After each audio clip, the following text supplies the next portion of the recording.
प्रश्न यहाँ से पक्का से 1 नंबर तो पक्का बन रहा है कि नेशनल गेम 2025 में शीर्ष टीम यानी कि टॉप टीम कौन सी है? तो services sports control board, services sports control board first rank पे है। शीर्ष टीम को कौन सी टॉप ट्रॉफी दी जाती है? तो राजा भरेंद्र सिंह ट्रॉफी दी जाती है।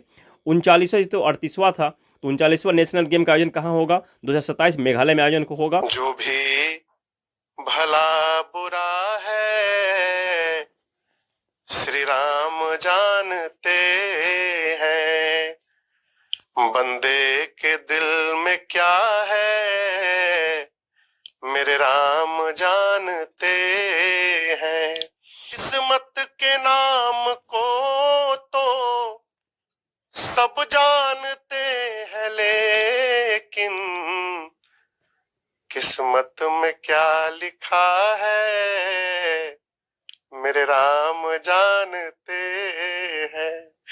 जय हिंद। स्टडी बसेरा के नए वीडियो में आप सभी का हार्दिक स्वागत है। चैनल पर नए हैं तो चैनल को सब्सक्राइब कर लीजिएगा। वीडियो को पसंद आता है तो वीडियो को लाइक और शेयर अपने स्टडी ग्रुप में, अपने सोशल मीडिया ग्रुप में जरूर शेयर करते चलिएगा। चलिए स्टार्ट करते हैं। आज का पहला करंट अफेयर जबरदस्त है, सभी के सभी इंपॉर्टेंट रोज की तरह। नए मुख्य चुनाव आयुक्त नियुक्त किए गए हैं।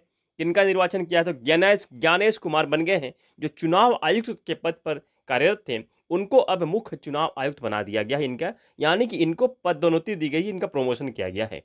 इनका जो कार्यकाल है 26 जनवरी 2029 तक रहेगा। इस पद पर ये 2029 तक बने रहेंगे। अब वर्तमान में चुनाव आयोग में एक मुख्य चुनाव आयुक्त और 2 निर्वाचन आयुक्त होते हैं, यानी कि चुनाव आयुक्त होते हैं।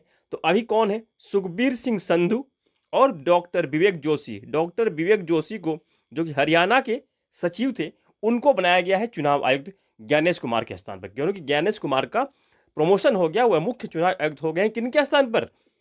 राजीव कुमार के स्थान पर मुख्य चुनाव आयुक्त बन गए हैं ज्ञानेश कुमार। पहले मुख्य चुनाव आयुक्त राजीव कुमार थे, और राजीव कुमार के कार्यकाल में जो आखिरी चुनाव हुआ था दिल्ली विधानसभा का चुनाव हुआ था। और अभी जो ज्ञानेश कुमार बने हैं, इनका जो पहला चुनाव होगा बिहार का विधानसभा चुनाव होगा। बिहार में जो 2025 के लास्ट में अंतिम में चुनाव होना है, तो बिहार का चुनाव होगा पहला कार्यकाल में। तो नए जो कानून बने थे, नए कानून जो 2023 में बने थे, जिसकी उसी के अनुसार मुख्य चुनाव आयुक्त की नियुक्ति हुई है। तो पहले नए कानून से नियुक्त होने वाले पहले मुख्य चुनाव आयुक्त कौन है? तो ज्ञानेश कुमार हैं। तो नए चुनाव आयुक्त जो बने हैं, एक मामला गया था सुप्रीम कोर्ट में, अनूप बरनवाल और भारत संघ मामला, ये मामला गया था। उसके बाद सुप्रीम कोर्ट द्वारा एक आदेश पारित किया गया था, आदेश दिया गया था कि जो नए चुनाव आयुक्त बनेंगे उसके लिए एक समिति गठित की जाएगी। उसमें समिति में कौन कौन होंगे? तो प्रधानमंत्री होंगे, लोकसभा विपक्ष के नेता होंगे, या फिर विपक्ष के नेता कोई नहीं होता है तो जो सबसे बड़ी पार्टी है उसके नेता होंगे, और मुख्य न्यायाधीश होंगे। मुख्य न्यायाधीश यानी कि CJI, chief justice of India, उस समिति में शामिल होंगे।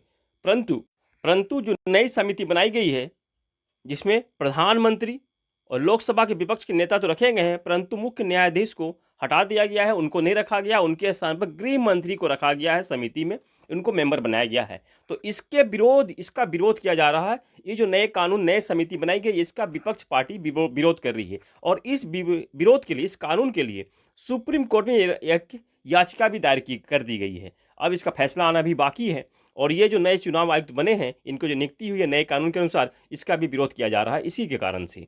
तो अनुच्छेद 324 के तहत मुख्य चुनाव आयुक्त की नियुक्ति होती है, या फिर चुनाव आयुक्त की नियुक्ति होती है। संविधान के अनुच्छेद 324 के तहत चुनाव आयोग की स्थापना 25 जनवरी 1950 को होती है। राष्ट्रीय मतदाता दिवस 25 जनवरी को इसी उपलक्ष्य में मनाया जाता है, इसी की याद में। पहले मुख्य चुनाव आयुक्त सुकुमार सेन थे। पहली महिला मुख्य चुनाव आयुक्त BS रमा देवी थी, 9th रैंक की थी। 1990 में यह मुख्य चुनाव आयुक्त बनी थी। BS रमा देवी कर्नाटक की राज्यपाल भी रह चुकी हैं। चुनाव आयोग की नियुक्ति राष्ट्रपति द्वारा की जाती है। किसकी? समिति की सिफारिश के बाद राष्ट्रपति जी के पास वो नाम जाता है, उसके बाद उनके सिग्नेचर के पास उनके बाद उनकी नियुक्ति हो जाती है। मुख्य चुनाव आयुक्त और चुनाव आयुक्त का कार्यकाल, दोनों का ही कार्यकाल 6 वर्ष का होता है, या फिर 65 वर्ष उम्र जो पहले हो जाए उसके अनुसार उनका कार्यकाल होता है। 15वां राष्ट्रीय मतदाता दिवस 25 जनवरी को मनाया गया है, और 2011 में राष्ट्रीय मतदाता दिवस मनाने की शुरू की गई थी। प्रधानमंत्री मनमोहन सिंह थे और राष्ट्रपति प्रतिभा पाटिल थी 2011 में। 2025 में जो राष्ट्रीय मतदाता दिवस मनाई गई है, उसकी थीम रखी गई है वोटिंग जैसा कुछ नहीं, वोट जरूर डालेंगे हम। 61वें संविधान संशोधन अधिनियम 1988 के तहत 1989 में प्रधानमंत्री राजीव गांधी के कार्यकाल में मतदान करने की उम्र जो 21 वर्ष से घटाकर 18 वर्ष कर दी गई थी। किस प्रधानमंत्री कार्यकाल में? राजीव गांधी प्रधानमंत्री कार्यकाल में।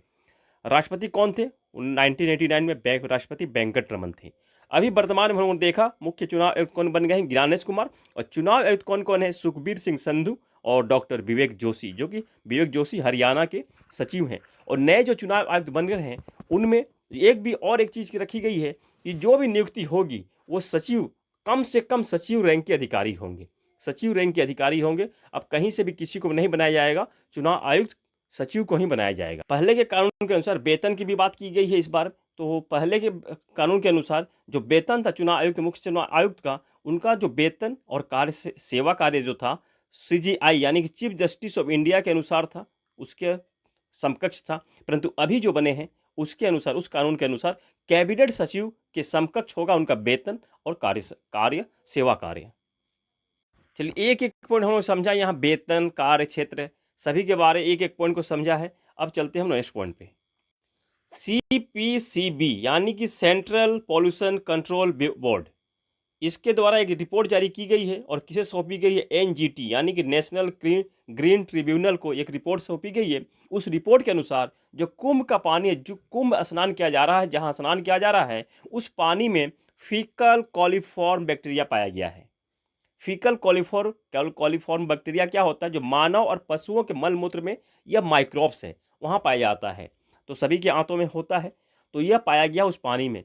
तो यह अब जांच का विषय, इस पर रिपोर्ट सौंपी गई है और कितना खतरनाक और कितना यह दुष्प्रभावी है, इसके बारे यह भी जानना जरूरी है। कतर के अमीर शेख तमीम बिन अहमद अल थानी भारत की यात्रा पर है, भारत के दौरा पर हैं और प्रधानमंत्री नरेंद्र मोदी जी से मुलाकात की है। और कतर के जो अमीर होते हैं वे हेड ऑफ स्टेट का दर्जा रखते हैं, इनके बराबर का दर्जा रखते हैं।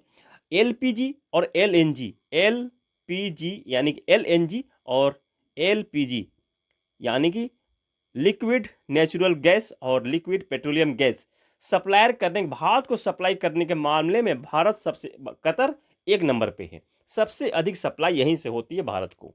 तो 1 नंबर पे ये ध्यान रखिएगा। कतर की राजधानी क्या होती है? तो दोहा होती है। 17th बाफ्टा पुरस्कार 2025, बाफ्टा का फुल फॉर्म क्या होता है? British academy film and television art award 2025। इसकी घोषणा हो चुकी है। ब्रिटिश में यह पुरस्कार दिया जाता है।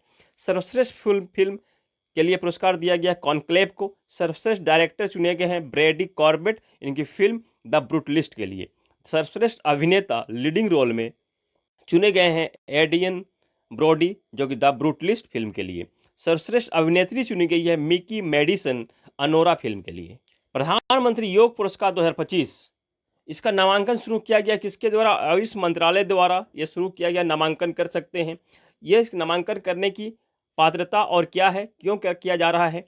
भारत और अंतर्राष्ट्रीय स्तर पर योग के प्रचार और विकास के लिए जो महत्वपूर्ण कार्य करते हैं उनको यह पुरस्कार दिया जाता है, वे नामांकन कर सकते हैं। पात्रता क्या है?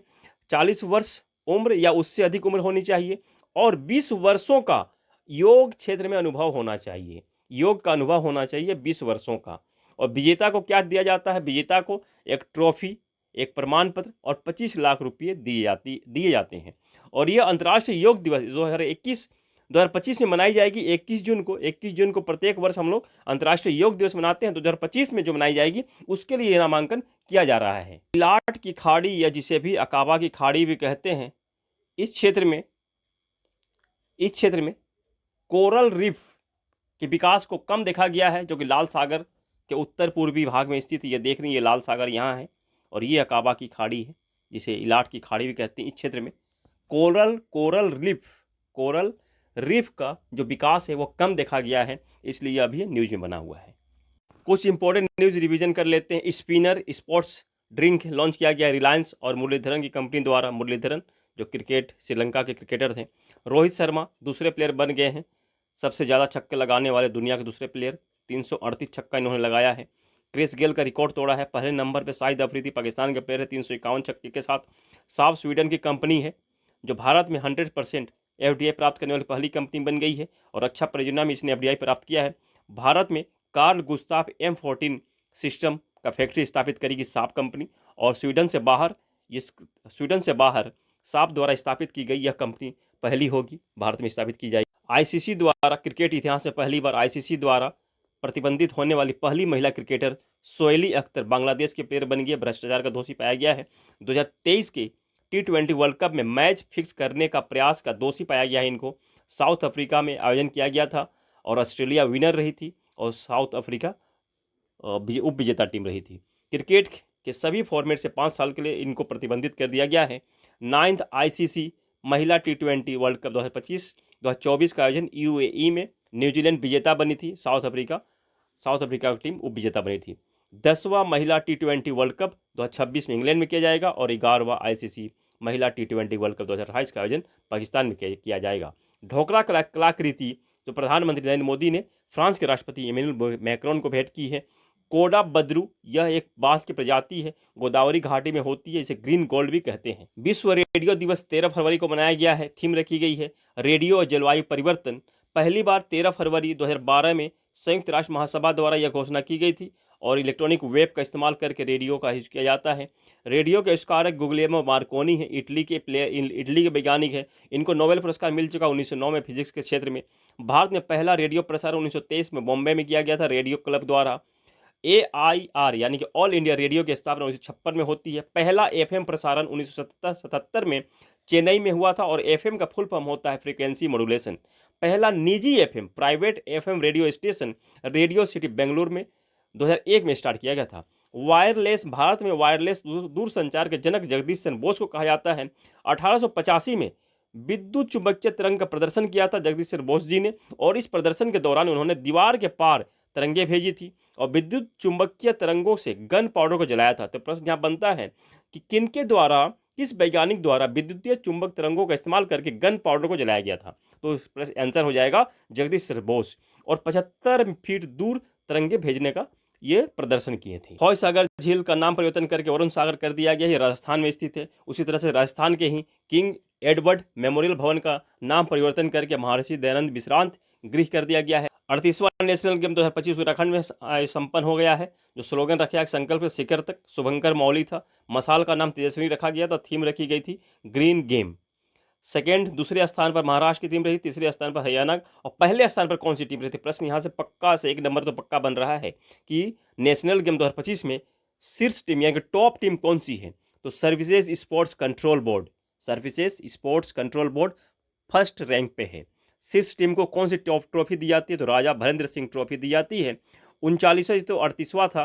तो 39वां नेशनल गेम का आयोजन कहाँ होगा। 2027 मेघालय में आयोजन को होगा। ये भी इंपॉर्टेंट प्रश्न बनता है। यहाँ सभी के सभी इंपॉर्टेंट पॉइंट बता रहा हूँ जो कि एग्जाम के पॉइंट ऑफ व्यू से इंपॉर्टेंट है, एग्जाम ओरिएंटेड पॉइंट है सभी के सभी। क्रिस्टियानो रोनाल्डो 2024 में सबसे अधिक कमाई करने वाले खिलाड़ी बन गए हैं। $260 मिलियन क्या कमाई इन्होंने किया है। सऊदी अरब के साथ इनका जो क्लब, सऊदी अरब की कौन सी क्लब है जिनके साथ जबरदस्त और बहुत बड़ी कॉन्ट्रैक्ट साइन हुई थी। तो क्लब का नाम है सऊदी अरब क्लब का नाम है अल नसर। इस पॉइंट को ध्यान रखिएगा। कोको गॉफ यूएसए की महिला टेनिस प्लेयर हैं। ये पहले स्थान पर है कमाई करने के मामले में। 30.4 मिलियन डॉलर का कमाई किया है। परंतु 100 जो सूची जारी की गई थी, 100 खिलाड़ियों की जो सूची जारी की गई थी उनमें एक भी महिला प्लेयर नहीं है, क्योंकि उस सूची में आने के लिए, इस लिस्ट में आने के लिए 37.5 मिलियन डॉलर कमाई होना चाहिए, परंतु कोको गॉफ का 30.4 मिलियन डॉलर है। चलिए आज के लिए इतना ही। आशा करता हूँ सेशन पसंद आया है। इसी आशा और उम्मीद के साथ मिलते हैं नए वीडियो में। तब तक के लिए जय हिंद, स्वस्थ रहें, मस्त रहें। धन्यवाद।